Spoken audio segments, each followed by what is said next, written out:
Hello and welcome back to the home theater tour. And today we're going to be talking about some of the extras I have here, including the Laserdisc player, which I've just recently gotten into and been playing with Laserdiscs and been collecting a few of them.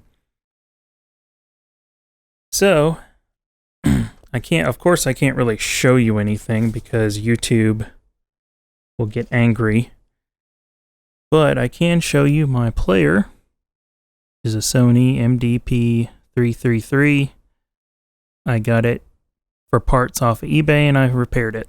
So at least that way, I know it's not revered as a great player, but it's a good budget way to get into the medium without spending a ton of money. Of course, I hope that when I build my real home theater, I can get a good Pioneer deck. So let's open this bad boy up.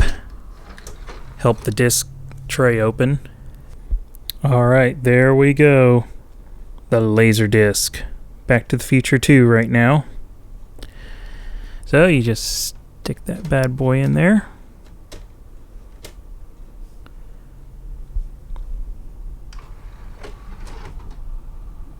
And it'll load up and spin up.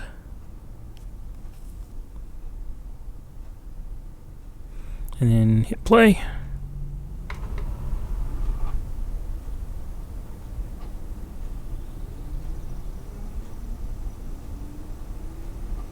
All right.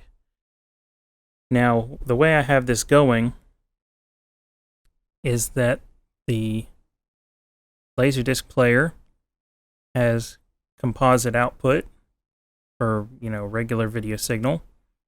It goes into the, pause that there.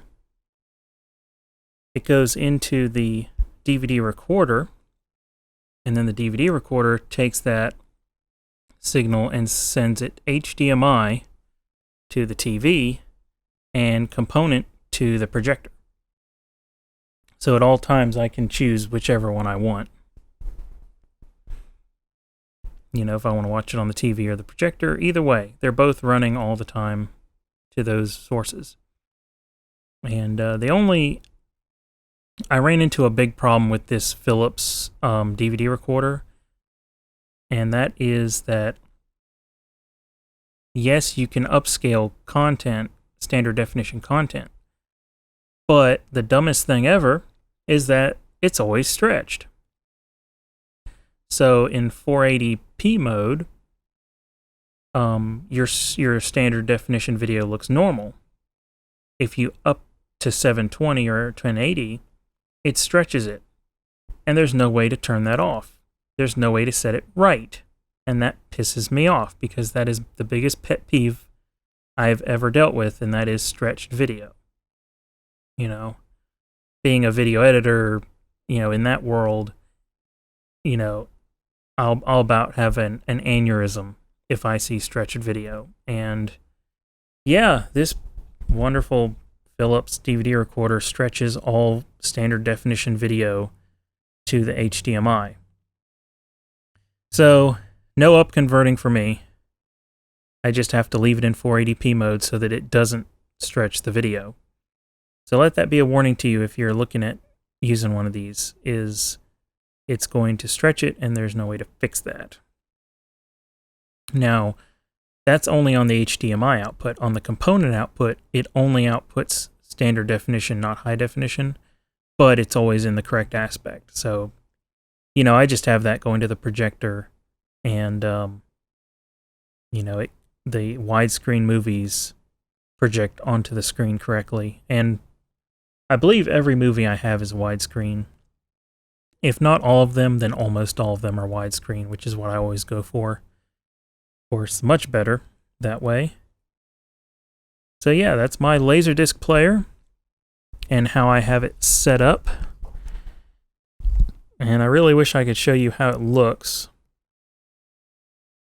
without totally getting flagged on the internet for copying videos. Oh, you're in trouble now, boy.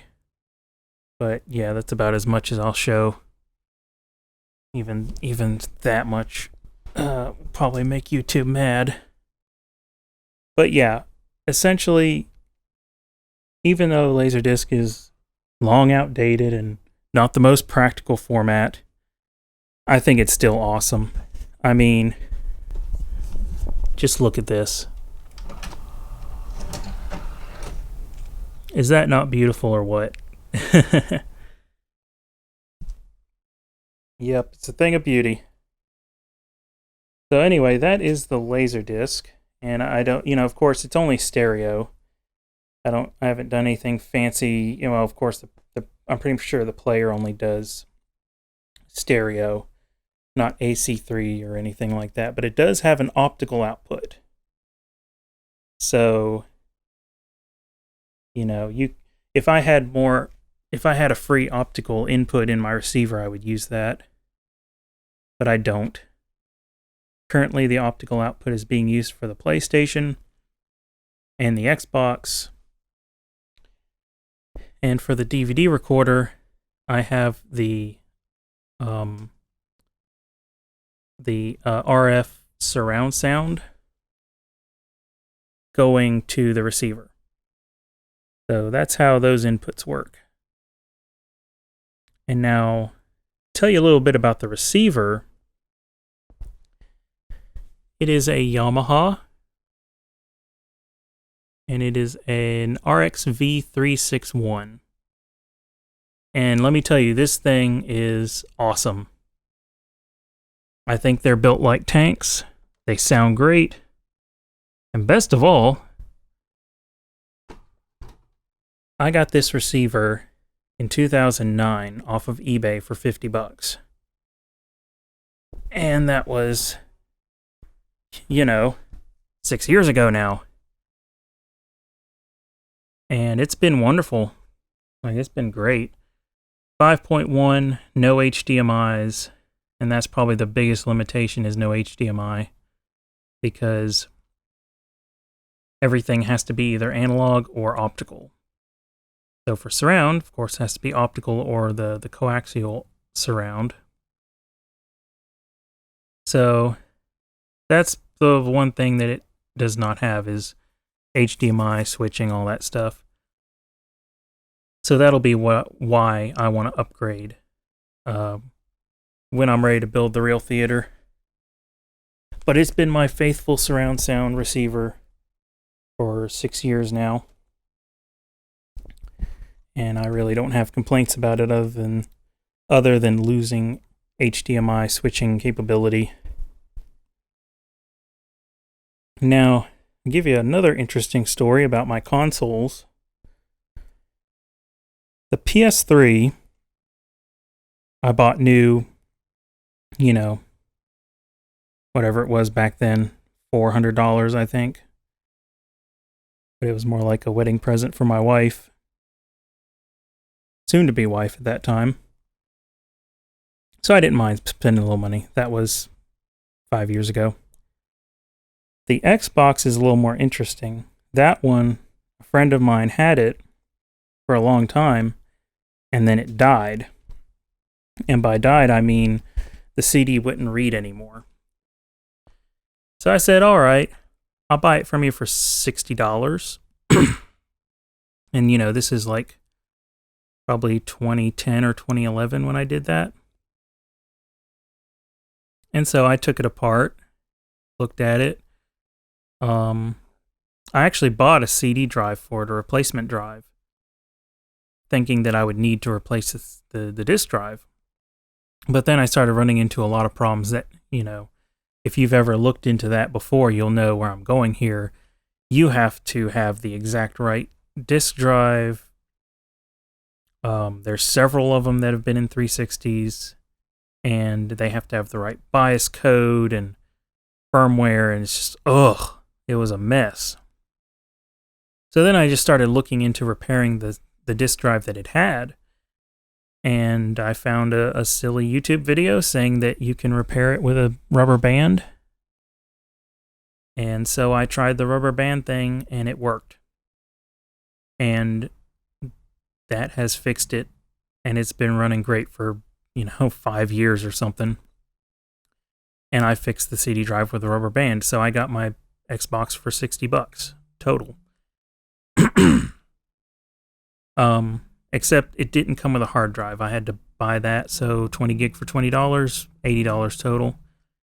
And I ended up reselling the disk drive on eBay, so I got that money back.